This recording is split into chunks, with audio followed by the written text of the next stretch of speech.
deducted from my earnings under the category, gift. It seemed that my employer had not only given me a gift but also used my own money to fund it. This was a surprise to me, as I had not agreed to have my pay reduced for the purpose of receiving a gift. I'm left wondering if my employer's actions are permissible, given that I had not consented to the use of my own money for the gift. Edit. To clarify, I understand that companies often offer discounts or perks to their employees, and sometimes these perks come with a cost. However, I'm still unclear about whether my employer's actions are within their rights. Update. I will be inquiring further about this matter and exploring my options. TLDR. My employer deducted $50 from my paycheck and used it to give me a gift card and jacket. My boyfriend and I had morning sex. It truly was the best thing I've ever experienced. It was so sensual and passionate, which is truly one of the best feelings in the world. He was so gentle with me. It was so nice. He's not always rough, but it's more times than not at tea. That morning with my partner was an unforgettable experience. The intimate connection we shared was absolutely exhilarating, and it's a feeling that I'll always treasure. His tender touch and affectionate kisses sent shivers down my spine, and for a moment, everything else faded into the background. It's not often that he's gentle with me, but in that instant, it was a welcome change from the more intense encounters we've had in the past. I must admit that I often appreciate his passion, but there's something special about the way he makes me feel when we slow things down and focus on the sensations. It's as if we're able to connect on a deeper level, and the intimacy between us becomes even more profound. Waking up to his loving caresses was truly magical, and it's left an indelible mark on my mind. I couldn't help but think about that moment all day today, and I felt compelled to share my thoughts with someone. It's a memory that I'll carry with me for a long time to come, and one that I'll cherish for its beauty and simplicity. My husband re-proposed. We just celebrated our 10-year anniversary. We got married really young and have gone through a lot of ups and downs. But he got down on one knee and gave me a new ring and asked me to marry him again with a real wedding. We got married at a courthouse with a second chance at forever. As we marked the milestone of a decade together, my husband took me on a journey down memory lane. We exchanged our vows in a quiet courthouse ceremony, but our youth and new love blinded us to the beauty of a full-blown wedding celebration. Now, as we've navigated life's ups and downs side by side, he surprised me with a heartfelt gesture that left me speechless. He dropped to one knee and handed me a stunning new ring. With tears of joy in my eyes, he asked me to marry him all over again, this time surrounded by the magic of a real wedding. I couldn't help but feel grateful for the chance to relive this special moment and for the love that has only grown stronger with time. As I look forward to the next chapter in our journey, I'm excited to create new memories with the one I love. TLDR. My husband proposed again after 10 years of marriage, this time asking for a real wedding to celebrate our love. Tree company cut down the wrong tree. I recently had some tree work done at my home in Connecticut. The arborist wrongfully cut down a 20-foot tree in my yard that was the only source of privacy between my neighbor's home and my home. The work order clearly states they were only. Local tree service firm mistakenly felled a critical tree on my Connecticut property.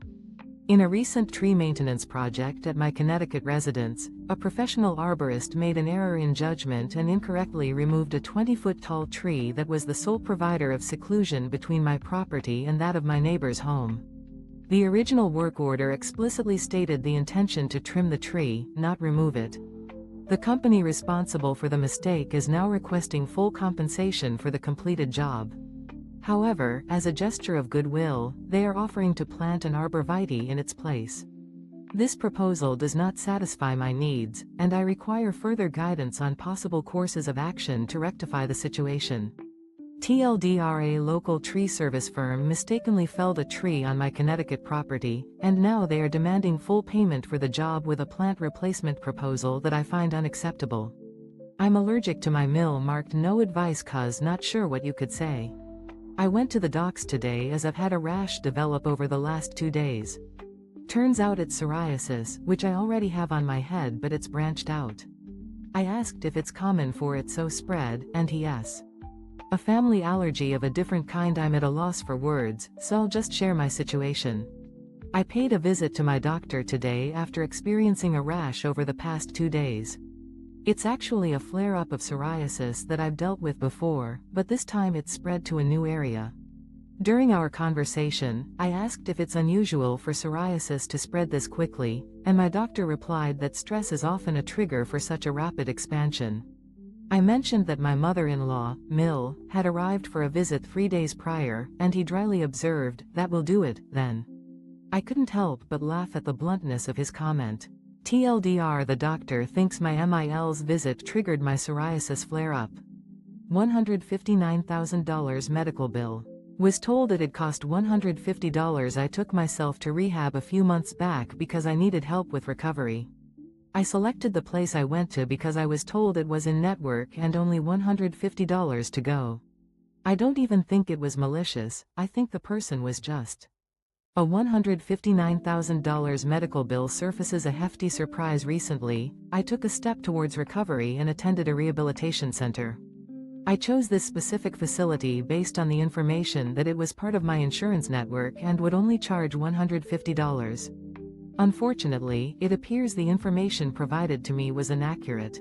I believe this was more a case of ignorance rather than malice, but I hope that's the case. I was misled during a high-pressure sales pitch that emphasized the need for immediate enrollment. This was a misleading statement that significantly impacted my financial situation. Do I have any legal means of addressing this situation, or will the responsibility solely fall on me for not being more cautious? Neighbor called the cops for me smoking on my back porch, and the cop came in my backyard yesterday. One of my neighbors called the police on me for smoking on my back porch. I have a medical card in the state of PA, so I had no worries, but the cop came right to my back porch. Incident involving police visit for smoking at home yesterday. One of my neighbors took it upon themselves to contact the authorities, citing concerns over my smoking on my back porch. As a resident of Pennsylvania, I hold a valid medical card, which I believed would exempt me from any potential issues. However, the responding officer chose to bypass the traditional front door greeting, instead entering my side yard and approaching my back porch directly. Upon his arrival, the officer simply stated that he had received a call, without prior warning or attempt to gain entry through the front door. Following this unusual approach, our interaction proceeded cordially. As I stood up, provided the officer with my medical card and identification, and he subsequently took note of my contact information before departing. Is such an unannounced visit to a resident's property allowed under the law? Mill stole wedding ring from best man's jacket as a prank. This went down 20 minutes before we were supposed to walk down the aisle. She saw me, and my best man, get more visibly upset the longer it was gone. Let it hang until we were lining up for the procession to walk out.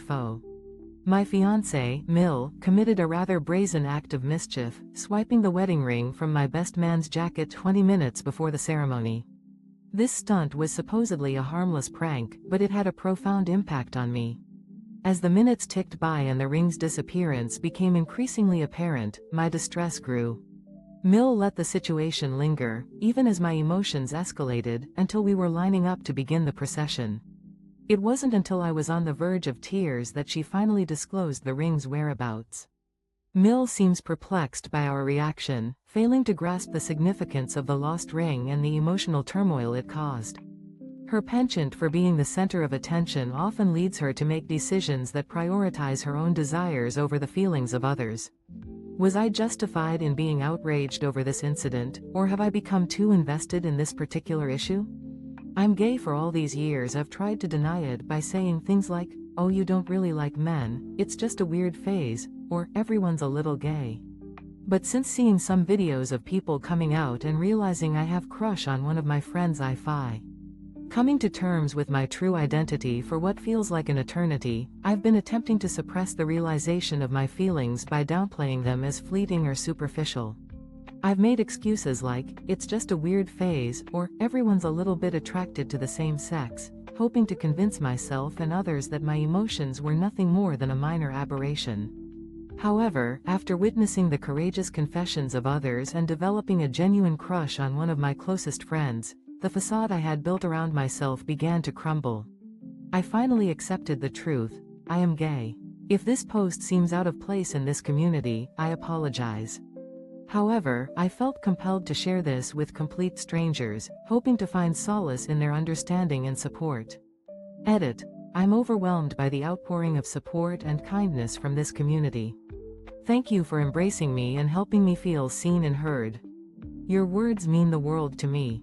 People who overfeed their animals because the chonk is cute should be charged with animal abuse. There's so many health implications that go along with animal obesity, diabetes, joint problems, pancreatitis, so many more. These animals will be suffering. I know ma. Individuals who excessively overfeed their pets under the guise of the chonk aesthetic are guilty of animal cruelty. The numerous health consequences associated with animal obesity, including diabetes, joint issues, and pancreatitis, are a stark reality that cannot be ignored. These animals are currently or will be enduring immense suffering. Many share my sentiment, but it's disheartening to witness an obese pet in a community and see the overwhelming majority of comments focus on its perceived cuteness, thickness, or muscular appearance. Only occasionally will someone express concern for the animal's well-being. Let's dispel this misconception. It's not cute, and we should not be promoting it. I'm not cool or pretty anymore, and now my husband wants a divorce edited to remove original post because it's being read on YouTube and TikTok and put in articles which I do not want. If you see this and have used this anywhere else, please take it down. Thank you. I Jew. Stripped of youth and beauty, left to face divorce, a sudden and harsh realization has washed over me. The once confident, radiant individual I've become is slowly fading away. I've lost the sense of self-assurance and beauty that was once so deeply ingrained, leaving me questioning every aspect of my life. The weight of this transformation has become increasingly unbearable, as I'm forced to confront the possibility that my marriage may not be able to withstand the changes I'm undergoing. My world is spinning out of control, and I'm struggling to find the words to express my gratitude for the kindness and understanding I've received during this difficult time. Despite the darkness that surrounds me, I've been touched by the numerous awards, heartfelt stories, and expressions of empathy that have brought a glimmer of hope into my life. Your support means the world to me, and I'm eternally grateful for your willingness to lend a listening ear and a comforting presence. Edit. I've removed the original post due to its widespread dissemination on various platforms, including YouTube, TikTok, and published articles. If you've shared this content elsewhere, please consider taking it down to respect the original poster's wishes. Update. This is an update to the original post. My BF put a note in our neighbor's mailbox and the jerk flipped out and is saying he's pressing federal charges. What are the actual consequences? I'm reading conflicting things online. Will it be an insane punitive fine or just the cost of postage for the letter? I know our neighbor's reaction to the note left in their mailbox has escalated, with them claiming they'll pursue federal charges against us. As we navigate this situation, it's difficult to find reliable information online regarding the potential consequences. I'm concerned that we might be facing a severe penalty, but I'm also skeptical about the likelihood of the government becoming involved. Given our rural location in the southern United States, we're accustomed to disputes being resolved informally. However, the neighbor's aggressive behavior, including chasing my partner down the street while threatening to find our residence, raises concerns about their potential intentions. I'm not aware of any laws that prohibit leaving notes in a neighbor's mailbox, and I'm starting to wonder if the neighbor's claims of federal charges are baseless. Does anyone know the actual penalties associated with such an action, and are there any circumstances under which a person might be pursued for something as seemingly minor as this? AITA for telling my fiancé that I'm not okay with her video chatting her 31-year-old son while she was bathing? I, 47M, went in to use the bathroom earlier this evening and as I walked past the tub, saw my fiancé, 51F, bathing while also video chatting with her son. She immediately go, am I the asshole for expressing my discomfort with my fiancé video chatting her 31-year-old son while she was bathing? As I entered the bathroom earlier this evening, I caught a glimpse of my fiancé, 51F, in the tub, having a video call with her son. Upon seeing me, she quickly ended the call, but I couldn't help but raise an eyebrow. I then casually asked her why she was video chatting with her son while she was in the bath. My fiancé became defensive, stating she was just showing her face and was checking in on her son. I expressed my reservations about the situation, feeling it wasn't suitable. My fiancé became upset and our conversation ended with an uncomfortable silence. I'm not sure if I overreacted or if I should have let the matter slide. Edit. I have a good relationship with my fiancé, but this incident has left a bit of a sour taste.